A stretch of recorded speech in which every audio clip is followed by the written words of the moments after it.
All right. So this is Kenny Santos out of Toronto, Canada for KennySantos.com. Are you sick and tired of recruiting duds into your business? I mean, would you like to not record, but recruit some leaders into your business? I mean, we're talking about people that are more likely to take action, that they're excited when they get started. They have a big influence over a lot of people. They have a large network and they're just ready to go. Oftentimes when you bring someone onto your team. If they're not motivated, they just never go anywhere. They end up quitting. Within their first 30 days, and never renew their auto ship. Like, do you want to recruit more leaders? Because if you do, I've got something to talk about here. I got 4 tips to keep in mind to recruit more leaders. Now, before I tell you what those 4 tips are, if you are getting value from my blog and my videos and my content, then I invite you to either like, subscribe, share, comment. It is a super easy way, and it's a simple way for you to support my blog and to do so for free. So what are these 4 things that you can do to attract more leaders? And number 1 is super simple, is don't chase. All right. Don't chase leaders. Kind of all you want to do, and I've said this before, see if they're open. Are you at all open to creating any income outside of being a realtor? You got someone that owns a large brokerage, see if they're at all open to making some extra income. Because if they are, great, you can move forward with it. But if they're not, and you still kind of try and chase and say, you know what, but it's an awesome opportunity. We got this new lotion that's invented by Dr. So and so, and it's from the tropical rainforest. If you start kind of chasing them, they're not going to think that your opportunity is exclusive, kind of like, they're going to think that, like, if it's so good, then why are you chasing me, sort of thing, right? And so it's better if you kind of just see if they're open, don't chase, and then leave them alone. And then, even, if they're a leader and a friend, they may follow up with you later on and say, hey, Kenny, how's that thing going? So, you know what, it's going pretty good. Why do you ask? Do you want to have a look? No, I don't want to have a look. Just wondering how it's going, right? Because if you start to chase, again, it devalues it, right? So don't chase. Just kind of see if they're open, lay back. It takes some patience, but that's the best thing that you can do, all right? Instead of trying to lay on and fire out those sales missiles, right? Lay back, right? Because the sales missiles, they really, they really push your prospect away. And then that comes to the second one. The second one is, what am I for? Don't chase, don't convince, don't hype, and be exclusive. And so don't convince, right? That saying kind of goes with don't chase. But if you try and convince someone, there's a saying that I've said before. I haven't coined this term. You've heard it from other trainers that says this, is that if you have to convince them to join, you'll have to convince them to work. And I don't want anyone on my team that I have to convince to work. And so the best way to do that is don't try to convince someone to join when they shouldn't be on my team. I mean, that is a telltale sign that they shouldn't be on my team, is if I have to convince them to look at the information, if I have to convince them that the product works, or it's a product that they want, if I have to convince them that this is an opportunity they want, I have to convince them that they want to change in their life. The last thing I want on my team is someone that doesn't really want to change, that's not hungry, that's unwilling to work, and that is lazy. I don't want that.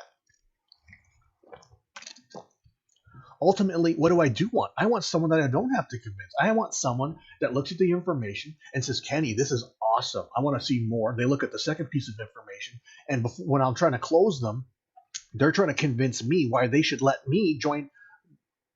Wait, they should let me, to allow them to join the team. All right. Sometimes I use that. So, you know what? What makes you so excited about this, right? Why should you be able to join the team? And so instead of convincing, kind of put that wall up a little bit, because then you seem, it's number 3, is it seems more exclusive. I remember I was at a networking meeting, not a network marketing meeting. And there was a guy, he was definitely in a network marketing company. He was kind of giving us, he was new and he was excited, but his kind of pitch was like, oh, you know what? Everyone I show this to, they join, and everyone's joining today, sort of thing, because he had a pad of paper and a pen with everyone's name. So, you know what? Everyone here wants more information about this. Do you want to have a look? And leaders, they don't want to join the pack. They want to kind of lead the pack. They don't want to go along with everyone. If that kind of makes sense. As a matter of fact, if they're real leaders, they're a little bit more opposite. If you tell a leader, man, I got this opportunity. You're going to be awesome at this. You're going to love this. They're going to be like, what are you talking about? They're going to kind of cross their arms and say, okay, show me. How am I really going to love this? Right? How am I really going to be amazing at this? But if you kind of like be more exclusive and say, you know what, it's not for everyone. It's not a good fit for everyone. But, I think you might, I think you might like it. They're going to kind of lean in more and hope to like it. So you got to kind of like be exclusive. And I want you to think like, back to college or high school, there was a girl or the guy that wasn't that exclusive, that would just kind of date or sleep with anyone. you know no one wants to be with that girl or guy, right?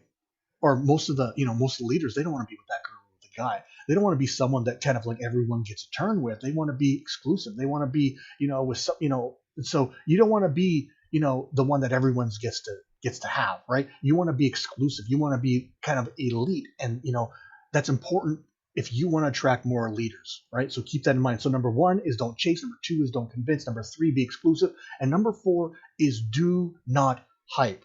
Do not say my product's scientifically proven, because ultimately no one cares. Do not say that it's invented by Dr. So-and-so, because no one cares. Do not say that it's from the tropical rainforest, because no one cares. There are people that do care, but it's more for people that have already joined the team.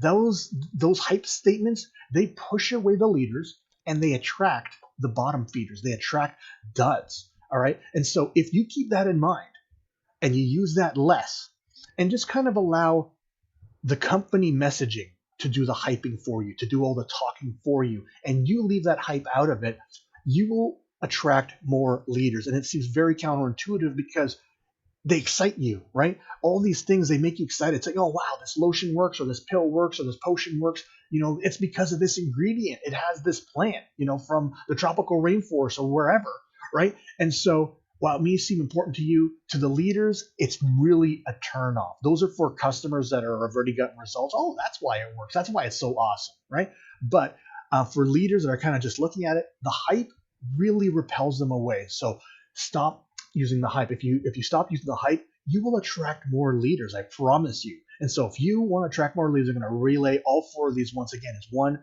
don't chase. Number 2, don't convince. Number 3, be exclusive. And number 4, don't hype. If you do these 4 things, you are going to attract more leaders onto your team. And more importantly, you're going to keep the duds out. You're going to waste less time on people who aren't working. You're going to waste less time on people who are lazy, and then you're going to have people on your team that are excited, that have a big network, that are ready to work, and that are hungry. So I trust you got some awesome value out of this. Again, I invite you to like, subscribe, share, comment. It's a super easy way to support my blog. And if you want to see more videos like this, go over to my blog right behind me here, kennysantos.com. And you could even put your name and email in and get an awesome audio on growing your business. Now remember this, every day, multiple times a day, the universe sends us miracles. We only got to do 2 things about that. We got to recognize those miracles. And then, of course, my favorite part, we get to accept those miracles. All right, take care and create a great day.